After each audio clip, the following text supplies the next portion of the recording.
Good morning, রোজকার জীবনযাত্রায় তোমাদের স্বাগত। আজ 18ই ডিসেম্বর, ব্লগটা শুরু করলাম। সকালবেলা থেকে তো আর পারি না ভিডিও কিছু নিতে, এত কাজ থাকে। এখন একদম বাস স্ট্যান্ডে এসে ব্লগটা শুরু করলাম।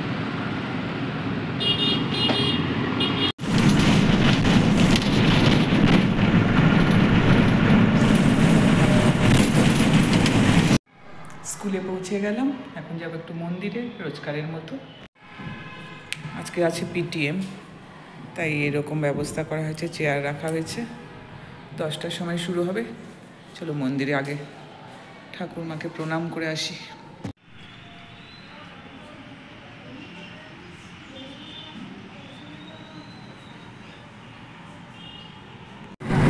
স্কুল থেকে বেরিয়ে গেলাম আর বাসেও বসে পড়েছি।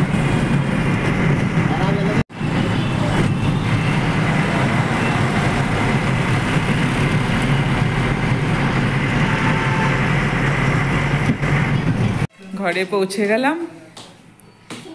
এদিকে মা মোবাইল নিয়ে গেমস খেলছে না, মাথা নাড়াচ্ছে। আরেকজন শুয়ে আছে। চলো ফ্রেশ হয়ে নি। স্কুল থেকে এসে একটু চা খেয়ে রেডি হয়ে গেলাম। এখন আমি, ওই যে মাও রেডি, আর তোমাদের দাদা, 3জন মিলে যাব সারদা মঠ। অনেকদিন সারদা মঠে যাওয়া হয়নি, আমাদের এখান থেকে আসলে অনেকটাই দূর, তো যাচ্ছি এখন সারদা মঠে। বেরিয়ে গেলাম।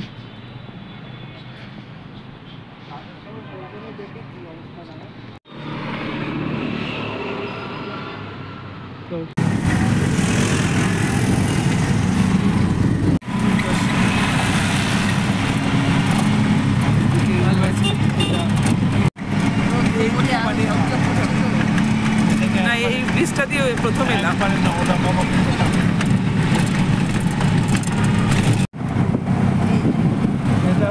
এটা হচ্ছে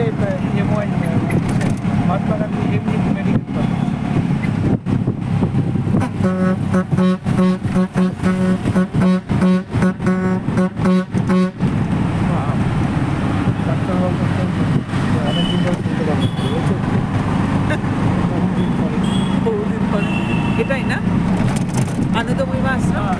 এই যে আনন্দময়ী মা আশ্রম, জয় মা। এই আনন্দময়ী মা আশ্রম গেল যে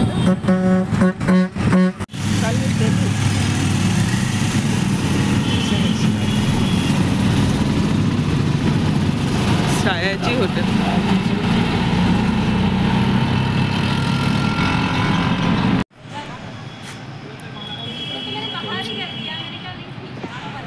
পৌঁছে গেলাম সারদা মঠে। এখান থেকে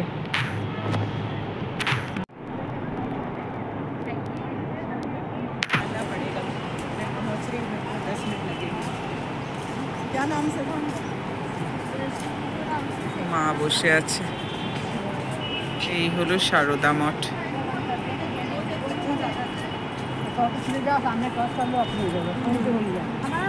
সুন্দর চারপাশটা।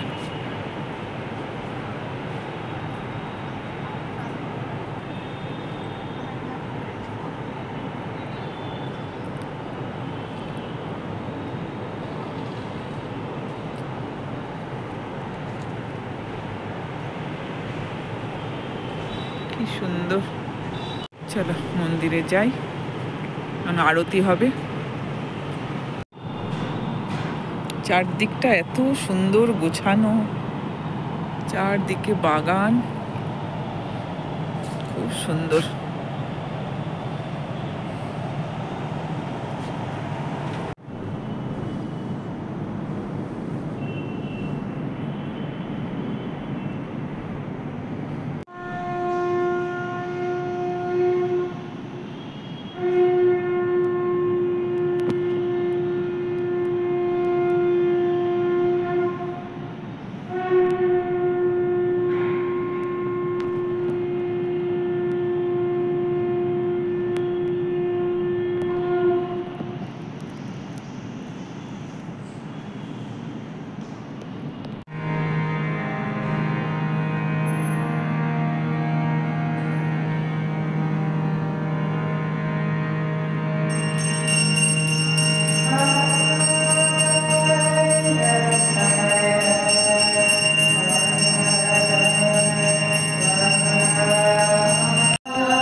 আরতির পর আমরা বেরিয়ে এলাম, এবার বেরিয়ে যাব।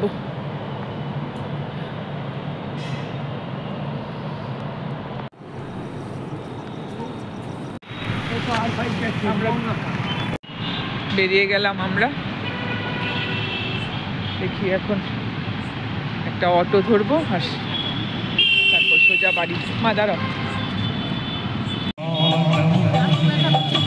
সুন্দর গান করছে না? অটোতে বসে পড়লাম আমরা, এতটাই হেঁটে আসলাম শুধু শুধু। নিয়ে আসতাম বলেছিলাম না, ভালোই লাগলো। ওইদিকে কি সুন্দর গানের প্রোগ্রামটাও শুরু হয়েছিল, টাকা পেয়ে গেছে। এই সারদা মঠের সামনে দিয়ে আবার যাচ্ছি, পাশের গলি দিয়ে। পাশের গলি দিয়ে, ঠিক আছে।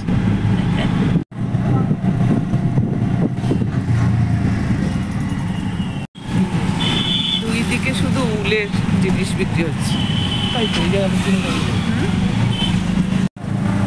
মেলা হচ্ছে কেন?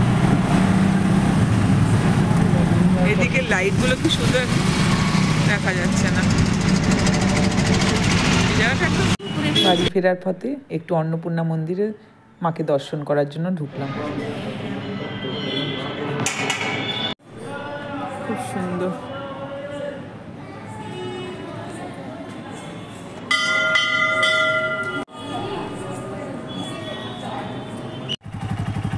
চলো, ঘরে চলে আসলাম। সুন্দর, হ্যাঁ খুব সুন্দর। সন্ধ্যাবেলা ঘুরে চলে আসলাম। চলো, ভিডিওটাও আর বাড়াবো না। যদি তোমাদের ভিডিওটা ভালো লাগে তাহলে লাইক, শেয়ার আর কমেন্ট করে দিও। আর যারা যারা এখনো সাবস্ক্রাইব করোনি তারা প্লিজ সাবস্ক্রাইব করে দিও। আজকের মতো গুড নাইট, গুড বাই।